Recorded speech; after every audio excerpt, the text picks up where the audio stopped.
Hello, my name is Carlos Braceras. I'm the Executive Director of the Utah Department of Transportation.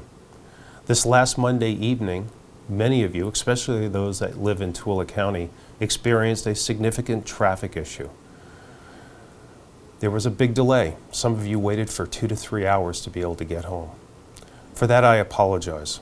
Our maintenance folks were out there early Monday morning repairing what they thought was going to be a small pothole, and as they worked to find that solid piece of concrete to tie into, it turned into a much larger issue. And it started to take a lot longer to fix than was expected. Now, they were doing exactly what they needed to do to make sure that your drive was safe and smooth. I thank them for that work. But what we should have done is made sure that we informed you, the traveling public, of how our work was going to impact you so that you possibly could have made other plans. We screwed up. We could have done better in keeping you informed of what was going on. As soon as we realized this was happening, we began to take steps to understand why it happened and how we could make sure that this doesn't happen in the future.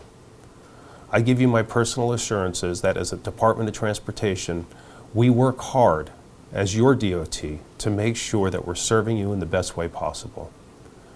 I look forward to being able to serve you and all the traveling public in Utah to make sure that Utah keeps moving. This is the SR 36 bridge, the main entry into Tooele.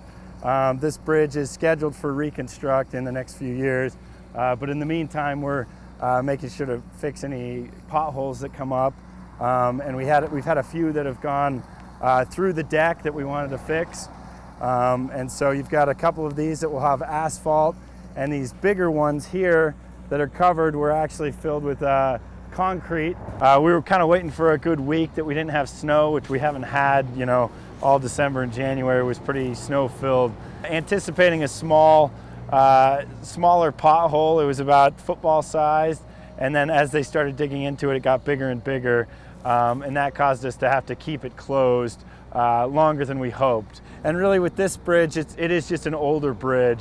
And so once those potholes open up, and they go all the way through the deck, they can start to, as traffic goes over them, they can start to open very quickly. And so we need to get those fixed as quickly as possible.